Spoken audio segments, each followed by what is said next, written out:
Like, wow. That thing. Yes, yes.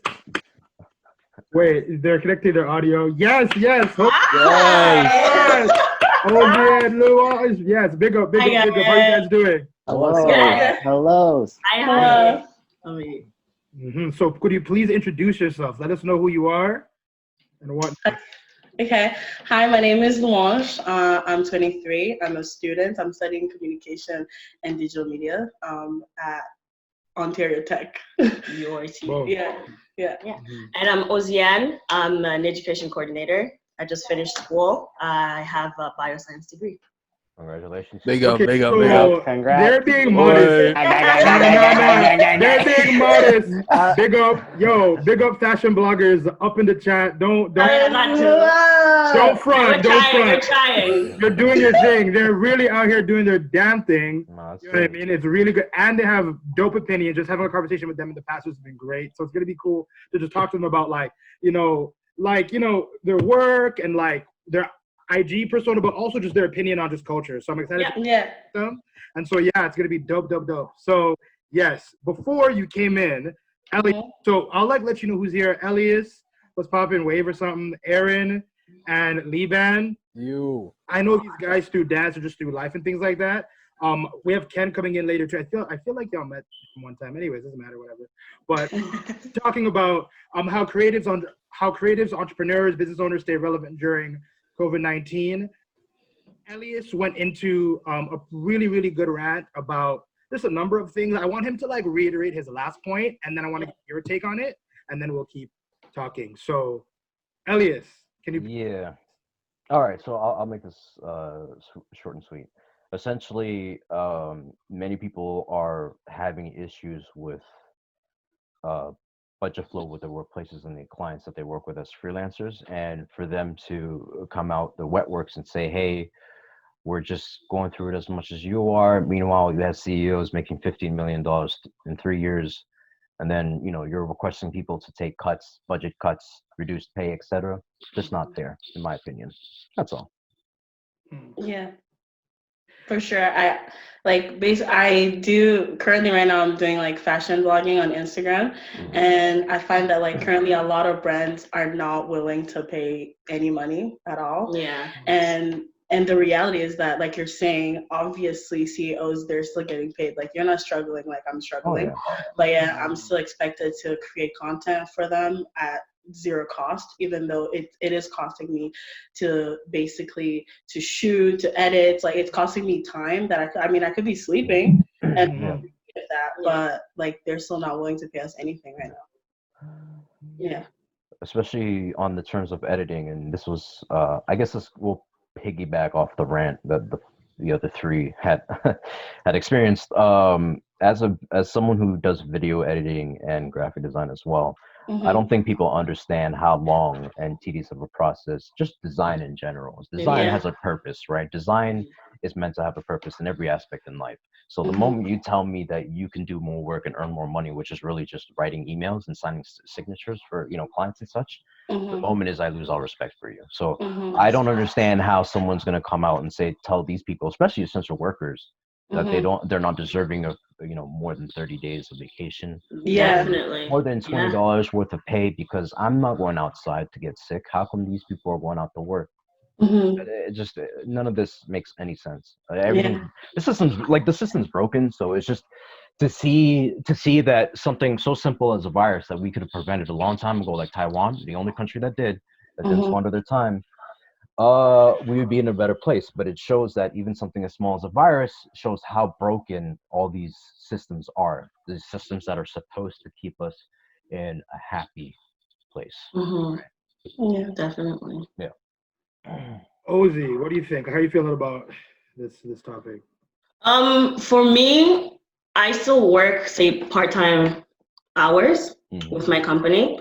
So I definitely find myself that I have to like find different resources to make an income, even when it's literally like a struggle.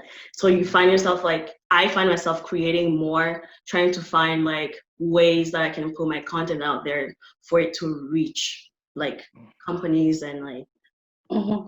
And you teach, like, you teach literally children, and that so important, especially now there's no one who's at school, and yet you're not. I think it's even more tiring. It's really exhausting. And yet, and then you're not even getting paid the same. And it's not the same amount, because like not all parents want to send their kids into like Zoom classes basically. And I mainly do French, so the French students, they're like, they don't feel almost as though it's like it's not necessary, if I was to say that. Right. Or even like students feel as though the term is done. They basically are passing. So like the hours are reduced. The employers are not increasing pay. So I can only imagine like people who are definitely not doing anything what they're going through at the moment. Or even people who are literally risking their lives. Health and lives for us to be able to. Because we do have like, there are cases of like people who have like risked their lives being out there, and they just lost their lives. So I don't know. It's tragic. It's crazy. Yeah. Aaron Levan, thoughts on these things? There's thoughts on staying relevant during COVID-19, just working during COVID-19, and what that might mean, like the implications of that. I think it's just everyone adapting to, this virtual world that we live in. Like, I used to teach also, and then I also taught like dance classes as well. And like the virtual world was something I hated most, because teaching in general, it has to be a physical thing, right? It's more about that communication, and it's like that spiritual like energy being like intertwined with each other. And the moment you take out that physical aspect, now it's just, I don't even know how you teach. How can you even teach dance online? Well, like, I'm luckily blessed because like all the studios I teach at, like they have my back, and like the parents have my back too, right? So they're like, thank you for doing this, because all they do is just sit at home, do nothing. Or it's like, like with schools now, it's like they're only getting like 2 hours of homework a week, right? And it's like they need something that's therapeutic for them to get that mindset out of there, right? So it's kind of trippy. It's like, luckily I'm able to like still teach my students, because we've already created that relationship and understanding and the language behind dance. So our mindsets are always going to be the same. So it's easy for me to just talk to them and tell them what to do, and then boom, things get done easily. But if it's like a new student, I'm like, oh, this is going to be the hardest ride in life. A, you don't understand my language. B, you don't know who I am. I'm just teaching a stranger. But luckily it's like, Zoom has been like definitely the biggest help, like trying to like keep that together and stuff. But it's a struggle at the same time. I feel that. Leaps is good. Yeah, so at my workplace, I work for TTC. I'm a subway driver, and they've released a statement last week regarding laying off 1,200 employees, which is unprecedented. That hasn't happened. I think it hasn't happened. This is like the second time this ever happened. Don't quote me on that though. But yeah, basically ridership went down around 85 to 90% since this whole thing went down. I'm basically moving around homeless people. That's all I'm doing. And since like I think there was a COVID outbreak at one of the shelters in the city. Oh man. So because of that, like people, don't want to work at the shelters anymore.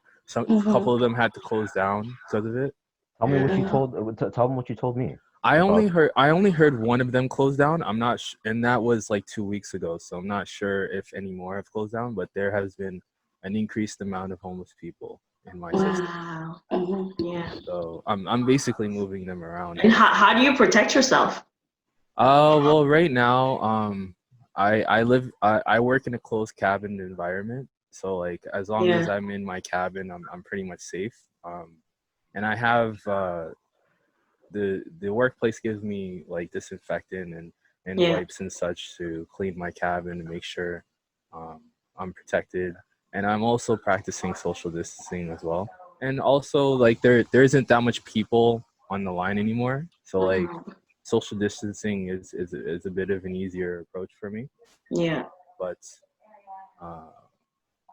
and they also just recently supplied us with masks as well. So that's good. About time. It's been a battle to get those masks, to be honest with you. It took what was it, about 50 to 60 employees to refuse work under the Ministry of Labor to wait. They weren't even handing it out beforehand? Wait, they weren't giving it to you, so you guys had to force it. It was a response. It was a response. It was a tit for tat. It wasn't. This whole thing was a tit for tat response. That's crazy. Wow. Basically, because the Toronto Public Health doesn't approve of the action of wearing masks at work, and this was a while ago, right? Before, what was it? What was her name? Tam? Tam, yeah, Teresa Tam, yeah. Before she released a statement saying the benefit of wearing a mask, right? Yeah. Before that time, Toronto Public Health didn't really advocate the use of masks in the workplace. Oh man! But after that statement went out, and a lot of other stuff going on at work, like people have started to refuse to operate their vehicles, right? And as a response to that, right? So it was. Toronto Public Health said no, but TTC is saying it's okay if you bring, as long as you bring your own. That was what the rule was. Now, since 50 some odd people refused work at one time, and all of a sudden they just started. They can provide, So. That is ridiculous. You know what? I think as we're talking on the news, on American news, there's a large discourse around COVID-19 in the Black community, right? And so the Black in America and Canada are different, right? But I don't know. Do you think there's any implications or are there any kind of things to think about when thinking about Black work and COVID-19? Is there anything to think about? Is there any difference from other communities, or is that mostly an American thing in terms of how COVID-19? No, this is a human behavior. What do you think? This is a human behavior. I've noticed it in several countries, not just in the U.S. I've noticed this in several countries. This is a learned behavior. People do not want to deal with authority when shit hits the fan. So seeing protests, and this is from all backgrounds, doesn't matter. Even in Black communities, when it comes to Black work, I think many people in that community are doing way better, majority-wise. But when it comes to reactive nature and how they deal with authority, many communities that we see, I guess, on the news, if you will, as an example, are the same ones that come out and are doing these protests, wanting to go out, wanting to do these things. So they're not helping. They're not helping at all. I think this is not just isolated. This is just a learned behavior. This is something, and as I said, and Nilevan just described, we're dealing with broken systems here, right? What you're describing is a learned behavior that came from a broken system, and now we're showing the face of a broken system. We don't know how to handle it, so we're just going to go out and protest. And talk about things that we have no idea what we're talking about. That's what I see, and that's just across the board, not just Black alone. I feel you. Hozzy and Lou, what do you think? I found that, for example, I watch a lot of European and also UK sort of news, and if you've seen, a lot more people of color, Black people, brown people have been at the forefront of the healthcare workers in the NHS, and a lot of them are